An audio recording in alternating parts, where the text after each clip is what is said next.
Hello everyone, this is Elementalist John speaking, and today I want to show you guys how Rengar generally works in terms of his passives and in terms of his abilities. And if you if it feels like Rengar is a little too complicated for you to understand, or if you're just simply confused on what he does, then I hope this video helps. So right off the bat, let's talk about his passive. His passive is All-Seal Predator, and there are three parts to it. So let's break them down. So the first part of his passive is that whenever he's in a bush, he can jump to people if they are not in melee range. And when I mean people, I mean enemy units such as minions, jungle creeps, champions, you name it. Like that. You can just, as you can see, if I'm not in a bush, I have to walk up to my enemy and to start attacking them. But if I am in a bush, I can just jump to them, just like that. Easy. However, there is one more thing that adds. This wraps to his third part of his passive. So let's talk about. Uh, after we've talked about the first part, which is he can jump to a bush, let's talk about the third part of his passive real quick, so that we can understand his first passive a little better. So his third passive is that whenever he casts an ability on an enemy, you see that bar filling up, that's his ferocity bar.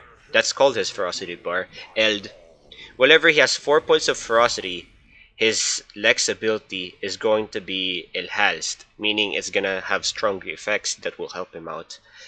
And as you can see there, it disappeared for some odd reason. It's because whenever you're out of combat, meaning you haven't taken or dealt damage in like a few seconds, then your ferocity points will be reset to 0. And so if you want to keep that amount of ferocity, then you have to keep basic attacking, or just keep dealing damage. And one more thing, well, he has 0 points of ferocity, and then he decides to jump on people. As you can see there, he has 1 point of ferocity. But if he has already 1 point or greater, which is I'm gonna show over here, he doesn't gain any more. So you gain ferocity by not only by casting your abilities like this, but at the same time you gain points of ferocity if you jump to people. But that is only if you had 0 points of ferocity to begin with. Because right now I have 1, if I jump I don't gain anymore, but if I have 0, which should come right about now, there you go, I got 1 point. Now let's talk about his second part of the second part of his passive, which is called Bone Tooth Necklace. This one is an interesting passive because it can get really confusing. Because what do you mean by unique champion takedown? Now here, before we get to that, let's talk about what this passive does. So he gains a percent amount of attack damage increase for every unique champion takedown. And this is the part where we start talking about unique champion takedowns. By unique champion takedowns, what the game means is that you have to kill different champions in order to keep increasing the bonus attack damage that he has. So let's say that this dummy champion right here is Teemo. And let's say that I've killed Teemo right now. Like boom, he's dead, he's gone, and then I got my 5% out of him. If I keep killing Teemo, I won't keep getting 5% extra damage because I've killed the same champion. In order to get in order to get past the 5% bonus, so that I can eventually max it out to 25 attack damage, to 25% attack damage, I have to kill the other champions. But since I am in a practice match, I am alone in my team, and then there's also an enemy team alone by themselves. So there's only one champion to kill, so the maximum that I can get in a practice match right now is 5%. However, in a real match, you can get up to 25% as seen here, because there are 5 champions that you can take down. And once you've taken down all 5 champions, then there you go, you've maxed out your Bone Tooth Necklace, and now you have extra 25% attack damage, and then you're gonna be dealing quite a good amount of damage with that, I would say. Now, with the passive out of the way, let's talk about his first skill, Savagery. It's this one right here that I activated just now. So Savagery enhances Rengar's attack damage. It enhances his next auto attack to deal extra damage, and then it also makes it so that after casting Savagery, your next two auto attacks have 50% attack speed. So meaning your empowered auto attack, and then also your next auto attack after that. So just like this, boom, beam, and then that's it. But the thing about Savagery is that if you've noticed, when I cast Savagery, I don't get a point of ferocity right away. In order to get that point of ferocity, what I need to do is to activate the skill, it'll actually attack somebody, because otherwise I won't get that point. And also another thing is that whenever you have 0 points of ferocity, and then you activate Savagery, and then you jump to people, that gives me automatically 2 points of ferocity, because while I leapt out of the bush while at 0 ferocity, so that gave me a point of ferocity, and 2, I had Savagery active, so that will also give me another point of ferocity. Just an important thing to know, so that you can immediately stack up your ferocity points so that you can enhance your abilities. And speaking of enhanced abilities, let's talk about the enhanced version of Savagery. And by that, I need to quickly just stack this up for a moment here, and then boom. Alright, now that I have my enhanced abilities, what Savagery is gonna do is, not only is it gonna enhance my auto attack to deal even more damage, but it's also gonna give me an insane amount of attack speed for 5 seconds.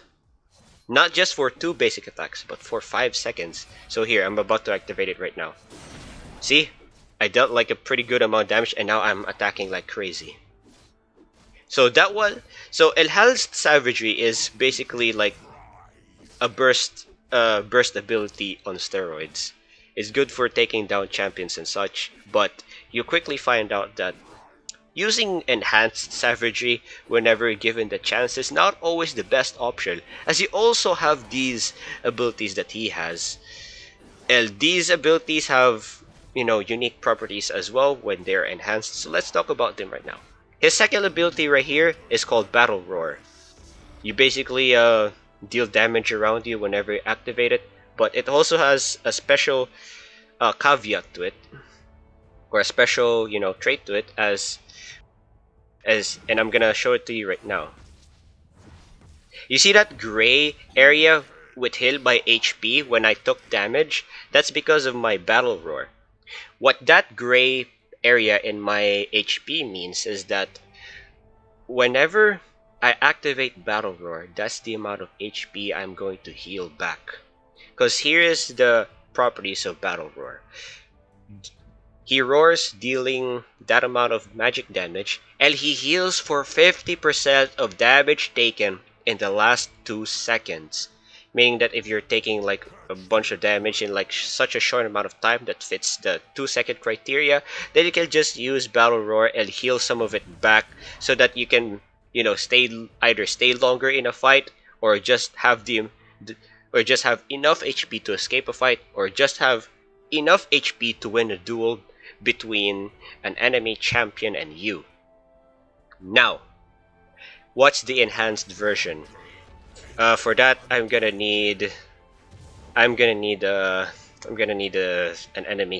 real legit enemy champion, because a dummy will not suffice. So let's go ahead and activate our Lux bot here. Oh, but first I need to oh crap. No, Lux! You wasted the opportunity. Okay, now I have it. Okay, let her attack me for a bit here. Oh, okay. I missed the route.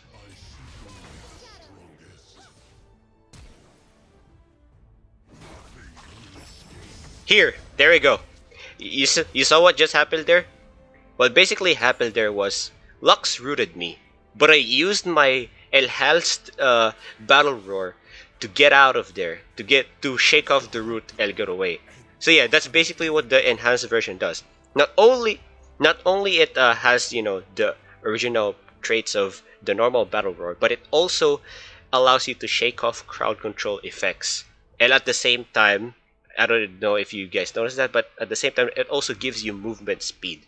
So it has battle roar as a defensive ability that you can use in retaliation against heavy damage and crowd control, and also a nice way to escape or to keep chasing an enemy.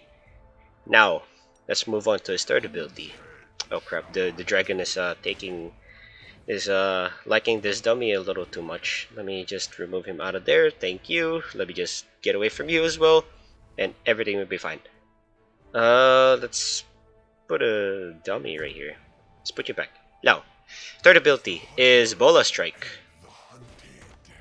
Bola Strike slows down enemies whenever you hit them with it. I mean, of course, it also deals a little bit of damage, but its main selling point is that it slows down an enemy. So, if you're trying to chase someone, then Bola Strike is your best friend. So, like, let's see here. With this Lux, see, she's slowed down. Uh, she was moving slower than usual. That's because she got tagged by Bola Strike.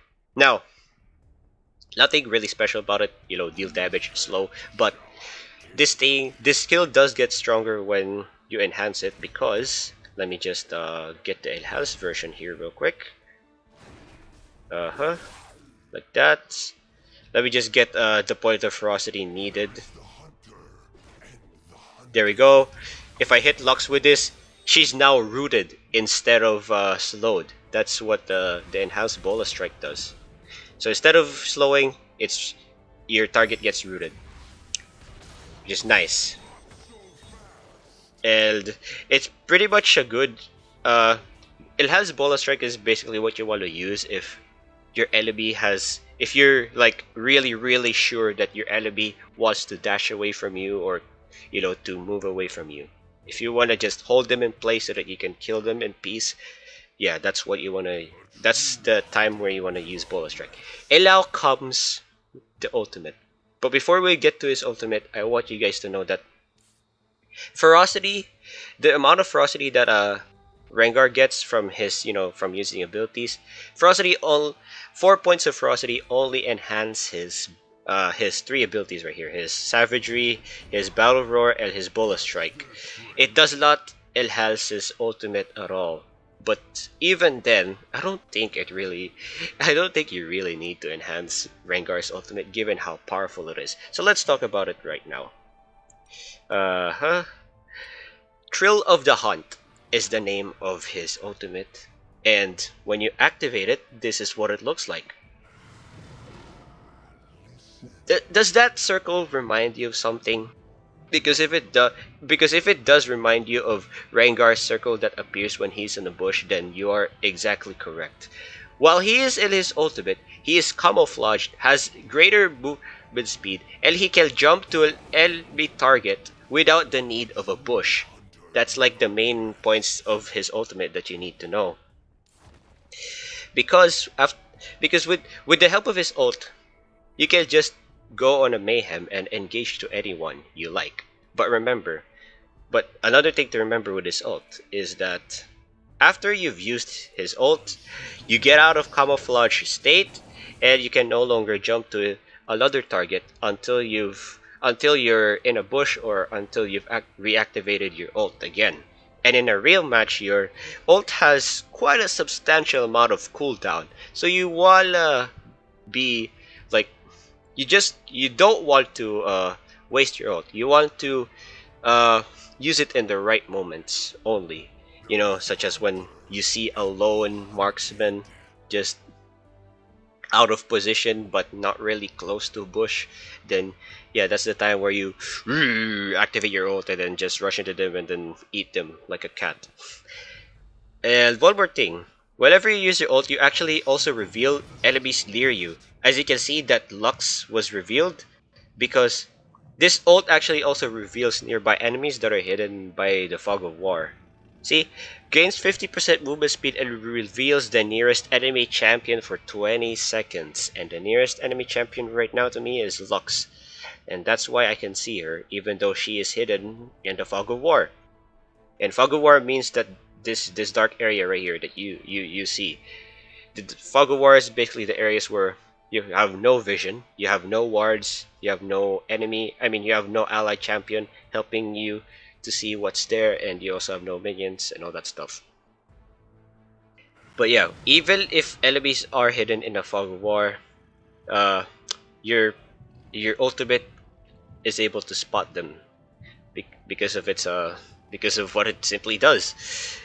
But at the same time, you have to be wary because if you get close to a champion, they will know where you are. You will lose that camouflage.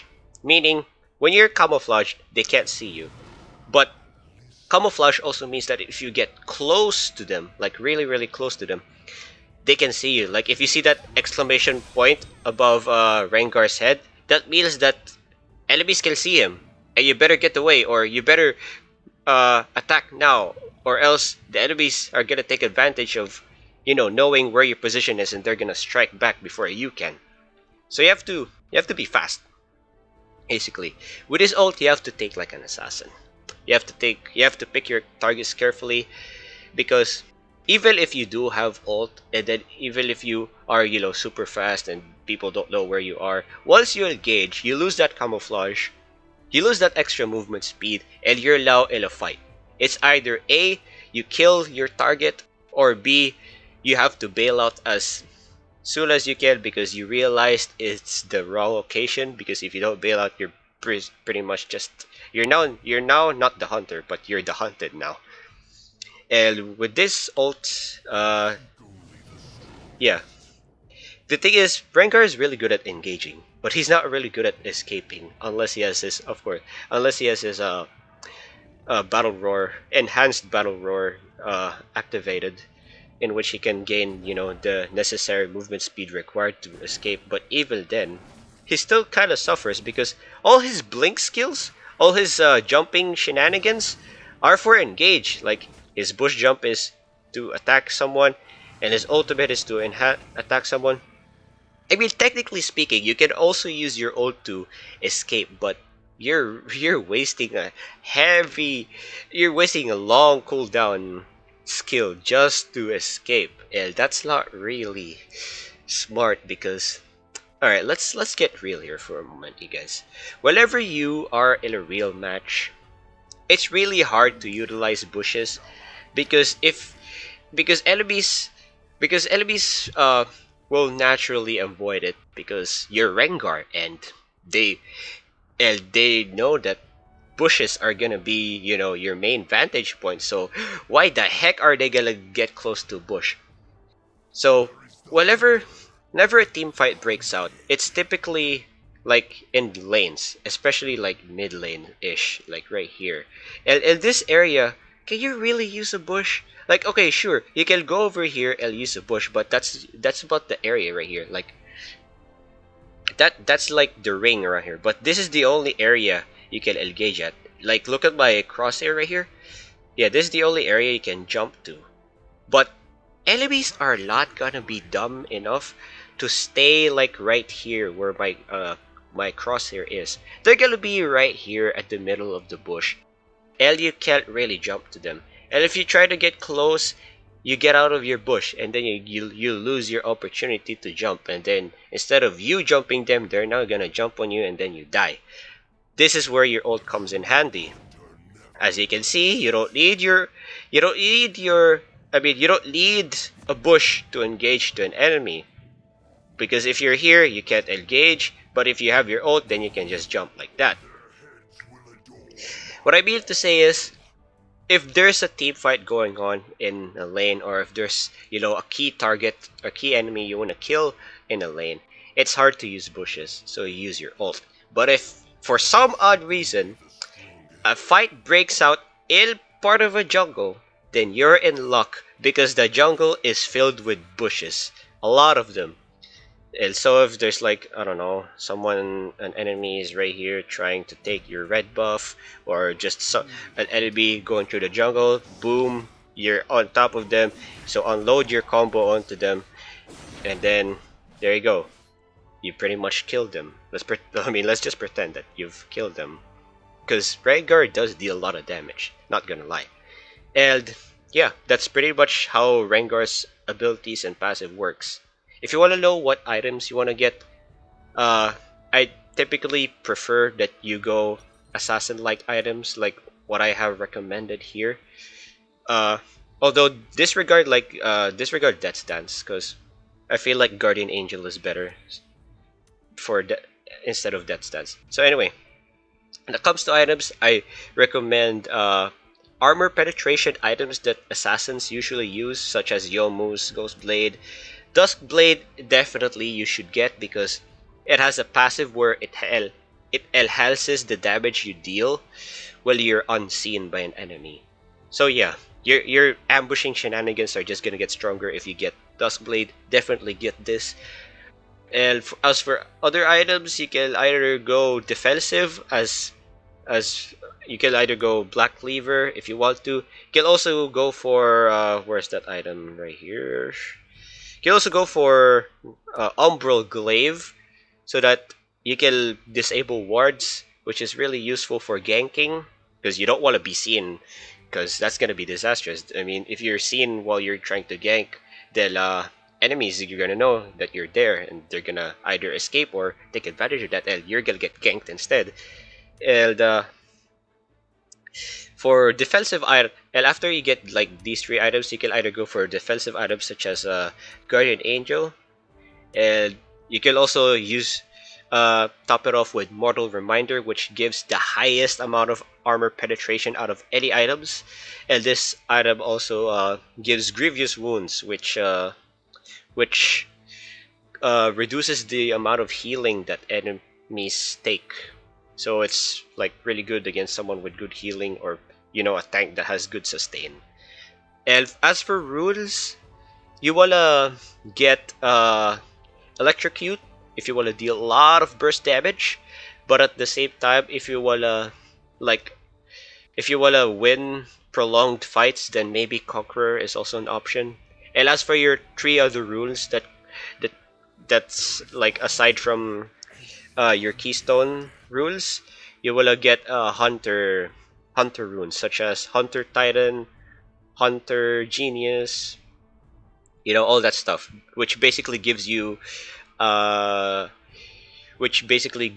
extra stats whenever you have unique champion takedowns. Because remember, Rengar loves unique champion takedowns simply because of his Bone Tooth necklace. So he's also probably gonna love unique champion takedown runes as well. And as for his domination rune, just get brutal for that extra armor penetration. So yeah, that's all you. That's like the basic stuff that you kind of need to know with Rengar. As for complex stuff, I'm not really well too versed about that.